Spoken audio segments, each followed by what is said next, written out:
ಹೇ everyone, ಸ್ನೇಹಿತರೆ, ಮಳೆಗಾಲ ಬಂತು ಅನ್ನೋಷ್ಟರಲ್ಲಿ ಚಳಿಗಾಲದ ವೈಬ್ ಶುರುವಾಗಿದೆ. ಸಕುಲೆಂಟ್ಸ್ ಇರ್ಬೋದು, ಹೂವಿನ ಗಿಡಗಳು ಎಲ್ಲ ಹೊರಗಡೆನೆ ಇಟ್ಟಿದ್ದೀನಿ. ಸುಂದರವಾದ ಹೂಗಳು ನೋಡೋದೇ ಒಂದು ಸಂತೋಷ. ಮಿಲ್ಕ್ ಫಿಡ್ದು ಸೀಡ್ ಪಾಡ್ ಓಪನ್ ಆಗಿ ನೋಡಿ, ಎಲ್ಲ ಕಡೆ ಅದ್ರ ಸೀಡ್ಸ್ ಉದುರೋಗಿದೆ. ಎಲ್ಲ ಪಾಟಲ್ಲೂ ಇದ್ರ ಗಿಡನೇ ಬೆಳ್ಕೊಂಡಿರುತ್ತೆ. ಪಾಲಿನೇಟರ್ಸ್ಗೆ ಈ ಥರ ಸುಂದರವಾದ ಬ್ರೈಟ್ ಕಲರ್ ಇರೋ ಅಂಥ ಹೂ ಅಂದರೆ ತುಂಬಾ ಇಷ್ಟ. ನಾನಿವತ್ತು ತಾರಸಿ ತೋಟಕ್ಕೆ ಬಂದಿದ್ದು ಹಾರ್ವೆಸ್ಟ್ ಮಾಡೋಕ್ಕೆ. ಸ್ಟಾರ್ ಫ್ರೂಟ್ ಎಲ್ಲ ಒಳ್ಳೆ ಬಣ್ಣ ಬಂದಿತ್ತು. ಒಂದೆರಡು ದಿನ ಮುಂಚೆನೇ ಹಾರ್ವೆಸ್ಟ್ ಮಾಡಿದರೆ ಇನ್ನೂ ಚೆನ್ನಾಗಿರ್ತಿತ್ತು. ಏನು ತೊಂದರೆ ಇಲ್ಲ, ತುಂಬ ಚೆನ್ನಾಗಿ ಹಣ್ಣಾಗೋಗಿದೆ. ಕಾಯಿ ಕೂಡ ನೀವು ನೋಡ್ಬೋದು. ಇನ್ನೂ ಇವೆ, ಆದರೆ ಹಸಿರು ಬಣ್ಣ ಇರೋದ್ರಿಂದ ಕಾಣಿಸ್ಕೊಳ್ಳೋದಿಲ್ಲ. ಎಲೆ ಬಣ್ಣನೂ ಹಸಿರು, ಕಾಯಿನೂ ಅಷ್ಟೇ. ನಿಧಾನಕ್ಕೆ ಹಣ್ಣಾಗಲಿ, ಏನು ತೊಂದರೆ ಇಲ್ಲ.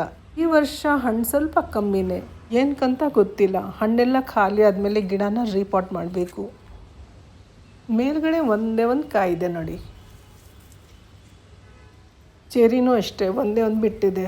ಸುಮಾರು ಬಿಟ್ಟಿರುತ್ತೆ, ಇದು ಪಕ್ಷಿ ಎಲ್ಲ ತಿಂದಾಕುತ್ತೆ. ಕರಾಡಿ ಹಣ್ಣಂತೂ ಹಾರ್ವೆಸ್ಟ್ ಮಾಡೋಕ್ಕೆ ಹೋಗಿಲ್ಲ. ಪ್ರತಿ ಸಲನೂ ಒಂದೇ ಒಂದು ಹಾರ್ವೆಸ್ಟ್ ಮಾಡ್ತೀನಿ, ಟೇಸ್ಟ್ ನೋಡ್ತೀನಿ, ನನಗಂತೂ ಇಷ್ಟ ಆಗಲ್ಲ. ನೆಕ್ಸ್ಟ್ ಟೈಮ್ ಕಾಯಿ ಇದ್ದಾಗೆ ಹಾರ್ವೆಸ್ಟ್ ಮಾಡ್ಕೋಬೇಕು. ಈ ಹಣ್ಣಿಂದ ಏನು ಮಾಡ್ಬೋದು, ನೀವು ದಯವಿಟ್ಟು ನನಗೆ ಸಜೆಸ್ಟ್ ಮಾಡಿ. ಈ ಗಿಡದಲ್ಲಿ ಹಣ್ಣು ಬಿಡಲಿ ಅಂತ 2 ವರ್ಷ ವೇಟ್ ಮಾಡಿದ್ವಿ. ಕುಂಬಳಕಾಯಿ ನೋಡಿ, ಹಾರ್ವೆಸ್ಟ್ಗೆ ರೆಡಿಯಾಗಿದೆ. ಆ್ಯಕ್ಚುಲಿ ಇದನ್ನೇ ಹಾರ್ವೆಸ್ಟ್ ಮಾಡೋಣ ಅಂತ ಬಂದಿದ್ದು. ಇದ್ರ ಬಳ್ಳಿ ಎಲ್ಲ ಒಣಗ್ತಾ ಇದೆ.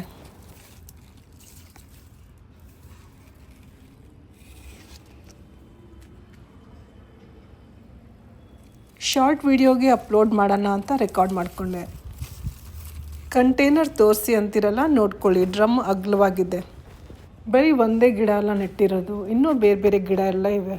ಮಿಕ್ಸ್ ಆಗಿ ಒಟ್ಟಿಗೆ ಮೇಲಕ್ಕೆ ಹೋಗ್ತಾ ಇದ್ದಾವೆ ನೋಡಿ.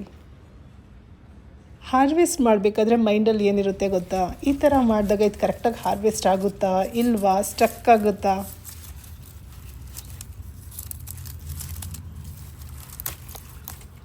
ತುಂಬ ಸುಲಭವಾಗಿ ಕಟ್ಟಾಯಿತು. ಭಾರವಾಗಿ ಇದೆ.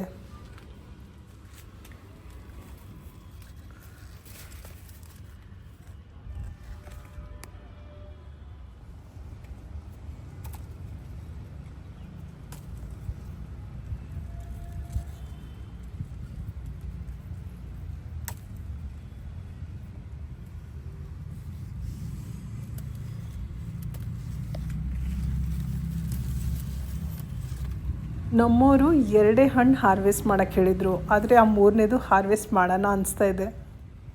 ಯೋಚನೆ ಮಾಡಿದೆ ಹಾರ್ವೆಸ್ಟ್ ಮಾಡಲಾ ಬೇಡವಾ ಅಂತ.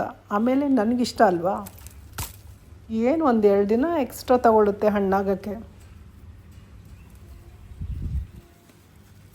ಈ ವರ್ಷ ಸುಮಾರು ಪಾಟ್ಗಳಲ್ಲಿ ಚೆರಿ ಟೊಮ್ಯಾಟೊ ಗಿಡ ಬೆಳ್ಕೊಂಡಿದ್ದೆ.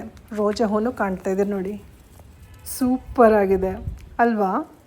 ಚೆರಿ ಟೊಮೆಟೊಸ್ನ ಸ್ಯಾಲಡಲ್ಲಿ ತುಂಬ ಯೂಸ್ ಮಾಡ್ತಾರೆ. ಅಂಗಡಿಲಿ ಹೋಗಿ ಪರ್ಚೇಸ್ ಮಾಡಿದರೆ ಸಖತ್ ಕಾಸ್ಟ್ಲಿ, 1/4 kgಗೆ ಎಷ್ಟೋ ರೇಟ್ ಇರುತ್ತೆ.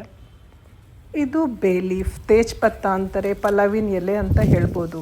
ಇದನ್ನು ಒಣಗಿಸಿ ಪಲಾವ್ ಮಾಡಿದಾಗ ಯೂಸ್ ಮಾಡ್ಬೋದು. ಇಲ್ಲಿ ನೆಟ್ಟಿರೋಂಥ ಗಿಡಗಳು ಆಲ್ಮೋಸ್ಟ್ ಎಲ್ಲ ಪೇಂಟ್ ಬಕೆಟಲ್ಲಿ. ಸ್ವೀಟ್ ಲೈಮ್ ನೋಡಿ, ಪರ್ಫೆಕ್ಟಾಗಿ ಹಣ್ಣಾಗಿದೆ, ಕಲರ್ ಕೂಡ ಸೂಪರ್. ಈಗಲೇ ತಿಂತೀನಿ. ಸಪೋಟ ಕಾಯಿ ಗಿಡ ಇದೆ ನೋಡಿ, ಸಣ್ಣ ಸಣ್ಣ ಸಪೋಟಗಳು. ಗಿಡ ತುಂಬ ಕಾಯಿ ಬಿಟ್ಟಿದೆ.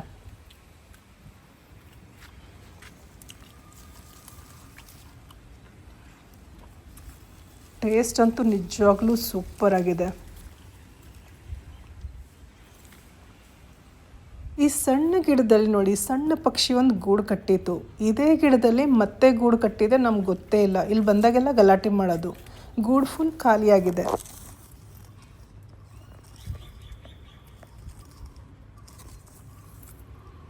ದಾಸವಾಳ ಹೂ ನೋಡಿ ಎಷ್ಟೊಂದು ಬಿಟ್ಟಿದೆ. ಇದೇ ಗಿಡದಲ್ಲಿ ಇನ್ನೊಂದು ಕಸಿ ಮಾಡಿದ್ದಾರೆ.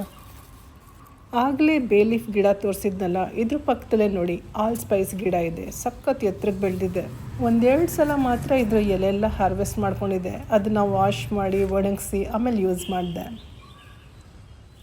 ಅಮಟೆಕಾಯಿ ಗಿಡದಲ್ಲಿ ಹೂವಿನ ಗಿಡನೂ ಬೆಳ್ಕೊಂಡಿದೆ, ಹಾಗೆ ಬಿಟ್ಟಿದ್ದೀನಿ. ಪಾಲಿನೇಟರ್ಸ್ನ ಅಟ್ರ್ಯಾಕ್ಟ್ ಮಾಡುತ್ತೆ ಅಂತ. ಇಷ್ಟೊಂದು ಅಮಟೆಕಾಯಿ ಬಿಟ್ಟಿದೆ ನೋಡಿ, ಹಾರ್ವೆಸ್ಟೇ ಮಾಡಿಲ್ಲ.